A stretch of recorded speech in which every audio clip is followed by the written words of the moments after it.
జై శ్రీరామ్. శ్రీమాత్ర నమః. శ్రీ గురుభ్యో నమః. 2025 సంవత్సరం జూలై 27వ తారీఖు నుంచి 2025 సంవత్సరం ఆగస్టు 2వ తారీఖు వరకు ఈ వారం యొక్క వారఫలాలు, ఈ వారం యొక్క గోచార గ్రహస్థితులు. మిథున రాశిలో బృహస్పతి, దేవగురువైన బృహస్పతి, అలాగే దైత్య గురువైన శుక్రాచార్యుల వారి సంచారము. కర్కాటక రాశిలో సూర్యనారాయణమూర్తి వక్రించిన బుధ భగవానుడితోటి కూడిన సంచారము. సింహరాశిలో కేతుదేవుడు మంగళ సంచారము. మంగళ్ ఒక 2 రోజులు సింహరాశిలో సంచారం చేసి తదుపరి ఆయన కన్యారాశిలో ఆయన సంచారాన్ని కొనసాగిస్తున్నారు. సింహరాశి నుంచి కన్యారాశిలోకి మారుతున్నారు. రాహు భగవానుడు కుంభరాశిలో సంచారము. వక్రించిన శనీశ్వరుడు ఆఖరిదైన మీనరాశిలో సంచారము. అన్ని రాశుల్ని తొందరగా చుట్టూ వచ్చే, అతివేగంగా చుట్టూ వచ్చే ఆ గ్రహము చంద్ర భగవానుడు. ఈయన ఈ వారము సింహరాశి నుంచి తులారాశి వరకు ఆయన సంచారం ఉంటుంది. ఈ 3 రాశులు ఆయన సంచారం ఉంటుంది. ఇవి ఈ వారంలో గోచారంలో ఉన్న గ్రహదేవతలు ఈ రాశుల్లో ఉన్నారు. ఈ రాశుల్లో వాళ్ళు స్థితులై ఉండడం వల్ల ఈ వారం గోచార గ్రహస్థితుల ఫలితాలు ద్వాదశ రాశుల వాళ్ళకి, ద్వాదశ లగ్నాల వాళ్ళకి ఎలా ఉంటుందో మనం చూద్దాం. వృషభ రాశి వృషభ లగ్నంలో పుట్టిన వాళ్ళకి ఒక ప్రామిస్ ఉందని చెప్పాను కదా స్టార్టింగ్లో. మీకు ఏదైనా అంటే వివాహానికి సంబంధించింది ఏది ఉన్నా సరే అది అవుతుంది. దానికి తోడు ప్లస్ మీకు ఇంకోటి ఏంటంటే ఆదాయపరంగా మీకు సంతోషం అనిపిస్తుంది. సేవింగ్స్కి కావచ్చు, ఆదాయపరంగా మనకి సంతృప్తిగా అనిపించే విధంగా మన ఆదాయం కూడా ఉండాలి. మన చుట్టూ ఉన్న వాళ్ళు అనుకోవడం కాదు మనం బాగున్నాము ఇలా అని, మనం కూడా మన గురించి అనుకోవాలి కదా. అలా ఉండేట్టు ఈ వారం, అంటే ఈ వారం నుంచి ప్రామిస్ ఉంది. ఇది ఒక్క వారం కానీ మనం చెప్పడానికి లేదు, ప్రామిస్ ఉంది. మీ మాటకి విలువ పెరుగుతుంది. మాటల ద్వారా మీరు చాలా స్వాంతన పొందుతారు. అంటే మీరు ఎవరితో మాట్లాడినా మిమ్మల్ని ఎంకరేజ్ చేసే విధంగా ఉంటారు. డిస్కరేజ్ అయితే చేయరు మిమ్మల్ని. మీరు ఆ ఫోన్ కావచ్చు లేదా మనుషులను పర్సనల్గా కావచ్చు కలిసినప్పుడు, ఎందుకంటే మనం అందరం మనుషులం, ఎవరో ఒకళ్ళని కలవకుండా మనకి డే అయితే అవ్వదు. డెఫినెట్గా ఎవరో ఒకళ్ళని కలవాల్సి వస్తాం, మాట్లాడాల్సి వస్తాం. అది చుట్టుపక్కల వాళ్ళతో కావచ్చు లేదా బయట వాళ్ళతో కావచ్చు. ఇలా మనకు ఉంటుంది ఒక సోషల్ సర్కిల్. ప్రతి ఒక్క మానవులకు ఉంటుంది. సోషల్ సర్కిల్ ఎలాబరేట్ అవుతుంది. ఇప్పుడున్న సోషల్ సర్కిల్ వల్ల కూడా మీకు చాలా స్వాంతన పొందుతారు, హ్యాపీగా అనిపిస్తారు. ఒక్కోసారి మన ఆనందానికి మన చుట్టూ ఉన్న మనుషులే కారణమవుతారు. మనకున్న బాధకి డెఫినెట్గా మన ఆనందానికి కారణమైనా కాకపోయినా at a time, most of the times మన దుఃఖానికైతే మన చుట్టూ ఉన్న వాళ్ళు కారణం డెఫినెట్గా అవుతారు. ఈ వారము మీకు అలా ఉండదు. మీ చుట్టూ ఉన్న వారందరూ కూడా మీ ఆనందానికి కారణహేతులు అవుతారు. డెఫినెట్గా మీరు అది చూసే తీరుతారు ఈ వారం. ఉద్యోగస్తులకి, వ్యాపారస్తులకి అందరికీ కూడా చాలా చక్కటి శుభ సమయం. అదే నేను చెప్పాను కదా, ఆర్థికంగా మంచి లాభపడే సమయం అని. అందువల్ల ఆర్థికంగా మంచి లాభపడే సమయం ఉద్యోగస్తులు, వ్యాపారస్తులకి లిటరల్గా అప్లికేబుల్ అవుతుంది. గృహిణీలకైతే మీకు అంటే మనీ నిల్వలు ఎక్కువ అవుతాయి మీకు. అది ఎలాగోలా మీ ఇంట్లో వాళ్ళు మీకు ఖర్చు పెట్టుకోమని ఎక్కువ డబ్బులు ఇవ్వచ్చు. ఇలా మీరు కొంచెం కాస్ట్లీ ఆర్టికల్స్ మీకు గిఫ్ట్ రూపంలో రావచ్చు, లేదా మీరు కొనుక్కోవడానికి డబ్బులు స్పెండ్ చేయొచ్చు. మీకు ఏదైతే ఏ డబ్బులు స్పెండింగ్ మీకు ఆనందాన్ని ఇస్తుందో అది మీకు అవుతుంది. విద్యార్థినులందరికీ కూడా మంచి సమయము. దాంతోపాటు సీనియర్ సిటిజన్స్కి చాలా శుభ సమయం అనే చెప్పాలి.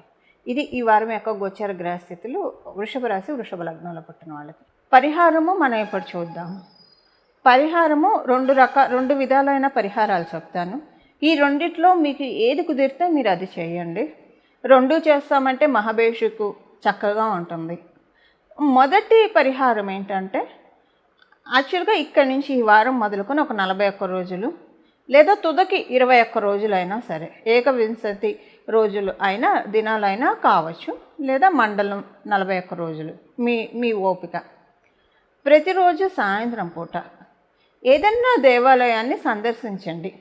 మీ ఇంటి దగ్గర ఉన్న దేవాలయం కావచ్చు, లేదా ప్రత్యేకించి మీరు ఎక్కడికైనా డ్రైవ్ చేసుకొని కొంచెం సుప్రసిద్ధ పుణ్యక్షేత్రాలకు వెళ్ళినా ఏదైనా సరే ప్రతిరోజు క్రమం తప్పకుండా 21 రోజులైనా పర్లేదు, 41 రోజులైనా పర్లేదు. సాయంత్రం పూట చక్కగా శుచిలై స్నానం చేసి ఉతికిన వస్త్రాలు కట్టుకొని వెళ్ళండి. ఇది చాలా మంచిది. ఇప్పుడు ఒకవేళ కొంతమంది ఇంట్లోనే ఉంటారు, ఎవరిని తగలము, మనం మన ఇంట్లోనే ఉంటే ఎవరిని ముట్టుకోము, కాబట్టి అప్పుడు మీరు కాళ్ళు చేతులు, కొంతమందికి 2వ పూట స్నానం చేస్తే సైనసైటిస్ ఇలా ప్రాబ్లం ఉన్న వాళ్ళకి పడకపోవచ్చు.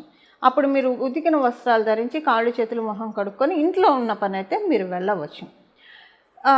సో ఇప్పుడు అంటే అందరికీ ఓపిక ఉండకపోవచ్చు ప్రతిరోజు గుడికి వెళ్ళాలంటే, కొంతమందికి కుదరదు, ఎందుకంటే ఆఫీసులకి వెళ్తారు, మరి కుదరాలి కదా, వాళ్ళకి టైమ్స్ అడ్జస్ట్ అవ్వవు. అలాంటప్పుడు ఏం చేస్తారంటే, మీకు కుదరదు అని అనుకుంటే కనుక ప్రతిరోజు సూర్యాస్త సమయము, ప్రదోష సమయం అని అంటాం. ఈ సమయంలో ఏవి తినకండి.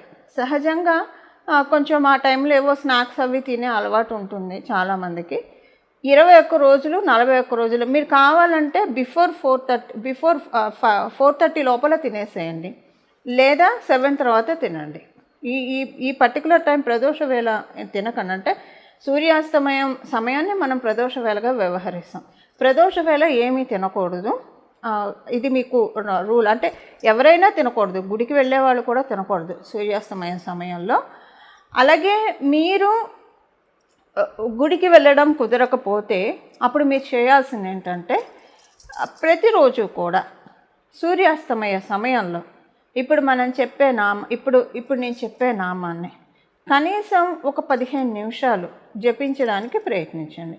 ఇది నామం కాబట్టి ఎలాంటి దోషము లేదు, ఎప్పుడైనా చెప్పుకోవచ్చు. మనం సర్వకాల సర్వావస్థలు, మనం ఏ అవస్థలో ఉన్నా సరే, ఆఫీస్లో ఉన్నాం, బాత్రూమ్కి వెళ్ళి వచ్చిన బట్టలు, లేదా రకరకాల మనుషులను తగిలాము, ఏదో తినకూడదని తిన్నారు. ఇప్పుడు అంటే తినకూడదంటే నా ఉద్దేశం అలా అని కాదు, కొంచెం అదర్ క్యాస్ట్ వాళ్ళు నాన్ వెజ్ తింటే పూజలు అవి చేసుకోవడానికి ఆలోచిస్తారు కాబట్టి. సో నామ అందుకే సర్వకాల సర్వ అవస్థలు అని చెప్తాడు భగవంతుడు.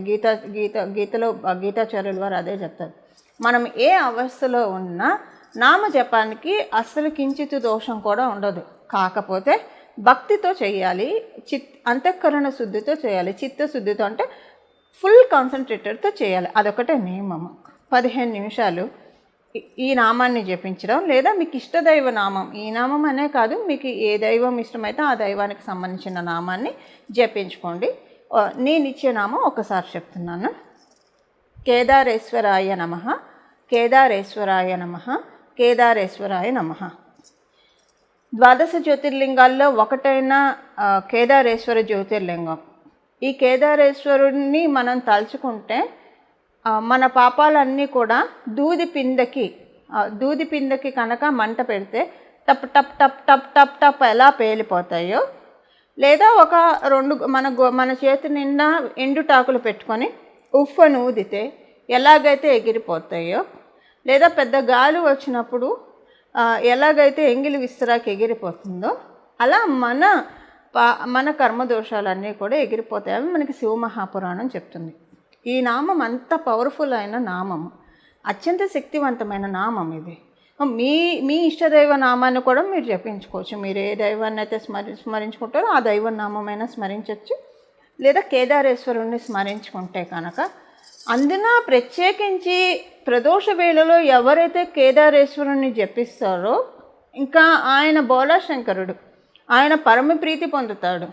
పరమప్రీతి చెంది మనకి ఏది మన జీవితంలో మనకి లభిస్తే మన సౌఖ్యము, మన శాంతి చెదరకుండా మనం చాలా సంతోషంగా ఉంటామో అది ఆయన మనకిస్తాడు. ఒక్కోసారి మనకి కోరుకోవడం చేత కాకపోవచ్చు.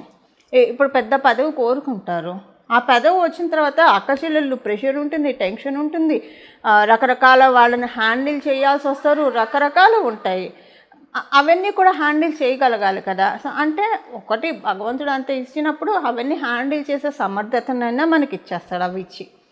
లేదా అసలు అలాంటిది లేకుండా మనం సౌఖ్యంగా ఉంటాం, హ్యాపీగానే ఉంటాము, కానీ ప్రెషర్స్ ఉండవు, టెన్షన్స్ ఉండవు. అవి ఈ 2 లేకుండా హ్యాపీనెస్ ఇస్తాడు. ఏదైతే మనకి ఏది మనకి అందిస్తే మంచిదో, మనం ప్రశాంతంగా ఉంటామో అది మనకి ఇస్తాడు. ఒక్కోసారి మనకి పడనివి మనం కోరుకుంటే, తినకూడని ఆహారం తింటే అజీర్తి చేసి ఎలా ఇబ్బంది పడతామో, మనకి తెలియకుండా కోరకూడనివి కోరుకుంటే వాటి వల్ల పెయిన్ ఉండి అది జాతక చక్రానికి అజీర్తి అనుకోండి. అంతే. దానివల్ల అబ్బా ఇది అనవసరంగా వచ్చింది, ఇది రాకపోయి ఉంటే బాగుండేదేమో అని అనుకుంటారు. సో అలాంటివి కాకుండా భగవంతుడు మనకి ఏదైతే మనం హ్యాపీగా ఉంటామో అది మనకిస్తాడు. ఎండ్ ఆఫ్ ది డే మనందరికి కావాల్సింది ఏంటి? సుఖ సౌఖ్యాలు, సంతోషము, ఆనందము. ఇది ఖచ్చితంగా ఎక్స్పీరియన్స్ అవుతారు.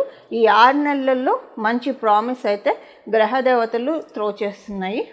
దానికి ఈ పరిహారం చేసుకుంటే ఇంకా మనం ఒక బలాన్ని, ఇప్పుడు ఒక మొక్క నాటినప్పుడు ప్రతిరోజు నీళ్లు పోసి దాన్ని చక్కగా పోషణ చేస్తూ ఉంటే అది వటవృక్షం అవుతుంది.